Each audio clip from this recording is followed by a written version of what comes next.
Back, everybody. Well, what if we told you a few simple changes could make our communities more welcoming and more accessible, especially as we age, right? Well, AARP Alabama joining us to share how they are helping make that happen one local project at a time. And it goes without saying, small upgrades are making a big impact. So first, Jamie, thank you so much again for making an appearance here on TVL. We know that you're joining us on behalf of AARP Alabama and so grateful for it. I want to first again just mention when we talk about aging with ease, right? What exactly does that look like in a community setting, and how, of course, can our community members be part of it? Well, one of the things that we look for in our livable communities work is how to make everything more accessible for folks of all ages. One of the things that our members, and we have about 38 million of them across the country and 400,000 or so here in Alabama, they tell us they want to stay in their communities and age in place. So what does that look like? One of the things we do is our community challenge grants, which were just announced. And these community challenge grants have been given out since 2017. We've awarded more than $450,000 in community challenge grants around the state. And one of the grantees this year is the Huntsville Botanical Garden, and we're very excited to announce that grant for them. Yeah, so I want to talk about that location specifically because I'm told there are now kind of a number of upgrades coming in to make things more enjoyable for those, particularly with mobility challenges, right? So tell me what all you've done, how this space is going to be transformed. Well, they applied for the grant and said that one of the purposes that they saw for it was to add some mobility scooters and also some benches. Those two things alone can make a big difference in accessibility. And just imagine being able to relax and sit in one of their landscapes on a new bench and just take in the view while you're taking a minute to rest and relax.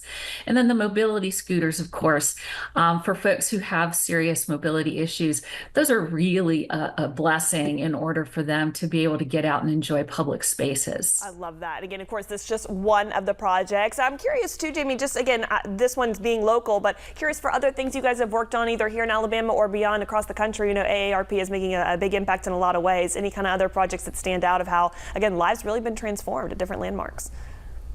We've worked with small communities. It's not just the bigger cities in the state. For instance, this year we've given a grant to the Park Service in Lillian, Alabama, down in Lower Alabama, Wow. which is a small community. So we like to see these projects happening in both large and small parts of our state.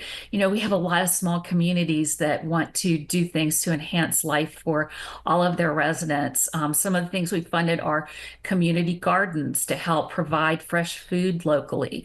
Another one that we awarded this year is with a small nonprofit that will work with providing tablets and technology training and internet access for older adults so that they have less social isolation. Internet access isn't just a luxury anymore. It's really kind of a necessity for people of all ages. And we've seen such an uptick in social isolation since the pandemic started. And that's something that we really see as being, we're able to sort of help combat with some of these grants that improve public spaces and make them more accessible for folks all over Alabama. It's such an important line of work that you're in. Of course, we know that you do it a lot in partnership with caregivers across our great state as well, which we want to talk about. You guys are actually offering kind of a new service to help people stay connected with resources. Tell me why we need to dial 211 for caregivers, again, maybe in need this time. Yeah, this has just been announced. AARP has been working since 2021 with United Way Global organization to increase access to caregiver resources across the country. So we've been adding several states at a time, and Alabama has just been added to the list of states. And by dialing 211, you can get access to caregiving resources. You know, we have about 770,000 caregivers here in Alabama. Those folks are caring for spouses and aging parents or maybe a disabled child. And it's a very, very difficult and challenging path to walk. Those of us who've been down it can get into those details a bit.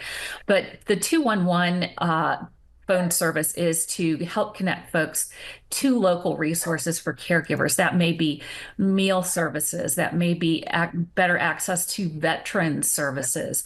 There are unique caregiving challenges for those who are military families. So the 211 phone help will provide a lot of information and help people access it more quickly. Wonderful. Jamie, again, it has been such a blessing to have you on this show. And I know so many people, I'm sure viewers right now, dialing 211 thinking that they need help. And so we thank you so much again for the work that you and your team does. Again, we'll stress it's been AARP Alabama specifically. We'll have all the information recapped in this conversation on our website. But for now, Jamie, thank you for joining us and even more for what you do. We appreciate it. Thank you.